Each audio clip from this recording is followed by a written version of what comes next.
ऐसे बिना पढ़े लिखे यहाँ के सांसद को देखे हैं, यहाँ के सांसद को कभी देखे कि मधेपुरा का कोई मुद्दा संसद में उठाते हुए?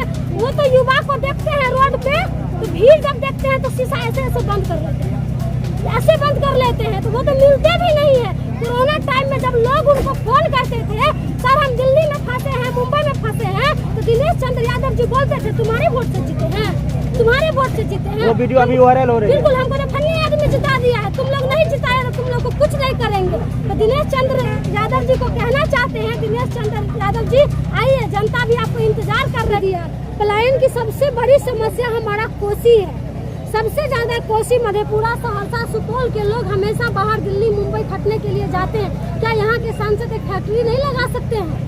10 साल 15 साल से सुपौल में भी आप देख रहे होंगे कि सुपौल का भी क्या स्थिति है। गांव के गांव कट जाता है, बाढ़ आता है, लेकिन परमानेंट सुविधा कुछ है ही नहीं। सुपौल में जब हम कारी साहब, MLC साहब और मिन्नत रहमानी के साथ बहुत जगह ग्राउंड रिपोर्टिंग किए हैं, तो बहुत लोगों का कहना है जो आज तक संसद साहब मिलने तक भी नहीं आए हैं। अगर किसी आदमी अगर जिंदगी और मौत से अगर जंग लड़ रही है तो वो उस समय जो है मोबाइल तक भी नहीं उठाते हैं, आश्वासन तक भी नहीं दे देते हैं। बिल्कुल, यहाँ के जो सांसद है वो जात को जात में बांट रहे हैं, बस उनका वही काम रह गया है कि जात को जात में बांट रहे हैं, तोड़ने की काम कर रहे हैं। मधेपुरा में उनको लग रहा है कि हमको कोई वोट नहीं दे रहा है तो जात को तोड़ने में लगे, हम ही जात से हैं, वो जात से है, मेरा ये है वो है, जाति में समीकरण बना रहे हैं। तो उनको हम बोल देना चाहते हैं कि इस बार मधेपुरा की जनता कोई बंटने वाले नहीं है, न वो रंगों में बटेगी न वो जातियों में बटेगी।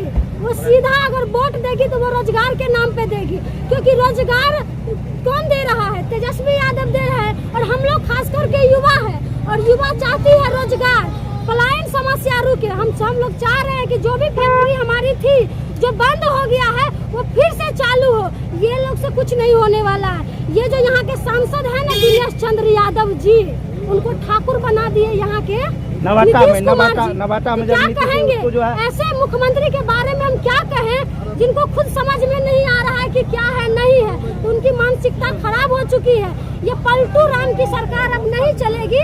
बिहार की जनता अब जागरूक हो गई है कि हम वोट किसी को देते हैं और वो किसी और में चले जाते हैं। अच्छा, 15 लाख रुपया और 2 करोड़ रोजगार को आप कैसे देखिए, ये मोदी जी की जो गारंटी थी ना, ये फेल हो गई है। अब तेजस्वी की गारंटी है, और तेजस्वी जो बोलते हैं वो करते हैं। ये तेजस्वी की गारंटी है, तेजस्वी जो बोलते हैं वो करते हैं, ये झूठ नहीं बोल रहे हैं।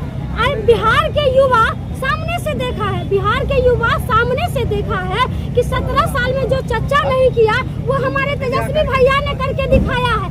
और यहाँ के जो वर्तमान विधायक जी है उनका भी योगदान है, उनका भी योगदान है। राजकर्मी का दर्जा शिक्षक को किसने दिया? हम जवाब से किसने दिया? तेजस्वी यादव ने दिया।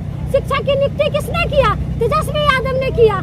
क्या कहते, 17 महीना में एक भी पेपर लीक नहीं हुआ, और जैसे ही तेजस्वी जी की सरकार जाती है तो 1.5 महीना में पेपर लीक हो जाती है और एग्जाम रद्द हो जाता है। आप जो है जन अधिकार पार्टी से वरिष्ठ नेत्री रही है, और इन दिनों जो है मधेपुरा लोकसभा में पप्पू यादव सभी कार्यकर्ताओं को बैठक किए हैं, जो आप जो है एनडीए को सपोर्ट कीजिए।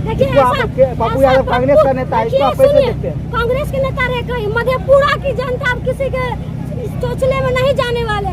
मधेपुरा की जनता जानती है कि कौन मेरे लिए खड़ा है, कौन मेरे लिए नहीं खड़ा है। तो कुछ किसी के कुछ कहने से कुछ होने वाला नहीं है। मधेपुरा की जनता मूड बना ली है, तो इस बार चंद्रदीप भैया को ही वोट देना है। इतना शिक्षित, संघर्षशील, एकदम सिंपल सा कैंडिडेट कहाँ मिलता है ये बता दीजिए। एक भी उन पर केस है बता दीजिए आप हमको। लोग कहते हैं कि इनको जानते नहीं थे, इनको पहचानते नहीं थे, तो हम उनको बता दे रहे हैं। चंद्रदीप भैया एक प्रोफेसर है, उनका पैसा है बच्चों को शिक्षित करना, बच्चों को पढ़ाना। वो पटना में पढ़ा रहे हैं। हमें तो खुशी मिलती है कि मधेपुरा की बेटा को टिकट मिला है, एक पढ़े लिखे को मिला है। ऐसे बिना पढ़े लिखे यहाँ के सांसद को देखे हैं, यहाँ के सांसद को कभी देखे कि मधेपुरा का कोई मुद्दा संसद में उठाते हुए? वो तो युवा को देखते हैं रोड पे, तो भीड़ जब देखते हैं तो शीशा ऐसे ऐसे बंद कर लेते हैं, ऐसे बंद कर लेते हैं, तो वो तो मिलते भी नहीं है। कोरोना टाइम में जब लोग उनको फोन करते थे, सर हम दिल्ली में फंसे हैं, मुंबई में फंसे हैं, तो दिनेश चंद्र यादव जी बोलते थे तुम्हारे वोट से जीते हैं, तुम्हारे वोट से जीते हैं। वो वीडियो अभी वायरल हो रही है। बिल्कुल, हमको तो फनी आदमी जिता दिया है, तुम लोग नहीं जिताए तो तुम लोग लोग को कुछ नहीं करेंगे। तो दिनेश चंद्र यादव जी को कहना चाहते हैं, दिनेश चंद्र यादव जी आइए, जनता भी आपको इंतजार कर रही है और आइए वोट देखिए आपको कैसे इस बार ले लीजिएगा। मधेपुरा लोकसभा क्षेत्र में एक मेन समस्या है सहरसा में ओवरब्रिज, जो कि कई वर्षों से चल रहा है। एम्स का क्या बोल रहे हैं? उसका भी तो बोलिए ना। क्या आपका एम्स भी प्रत्याशी चाहिए। अगर जीत जाएंगे तो सहरसा में ओवरब्रिज बन पाएंगे? बिल्कुल बिल्कुल ओवरब्रिज भी मिलेगा। सबसे पहला मुद्दा हमारा होगा एम्स का। एम्स बहुत जरूरी चीज है, क्योंकि यहाँ के लोग एक भी सही से हॉस्पिटल तो बहुत बड़ा बिल्डिंग तो बन जाता है, लेकिन सही ढंग से चलता नहीं है। जो डॉक्टर होते हैं वो प्राइवेट हॉस्पिटल खोल लेते हैं, सरकारी हॉस्पिटल में टाइम नहीं देते हैं, अपना हॉस्पिटल में टाइम देते हैं। ब्लॉक का समस्या बता देते हैं, बिचौलिया दलाल से लोग घिरे होते हैं, गरीब का ठग के बेईमान को ठग लेता है। बिल्कुल, तो ब्लॉक के बिचौलिया और दलाल से भी बचाना है। गरीब को क्या चाहिए? 2 जून की रोटी चाहिए। हमको 5 किलो अनाज के लिए हम लाइन में लगने के लिए अब तैयार नहीं है। हम रोजगार में लाइन में लगने के लिए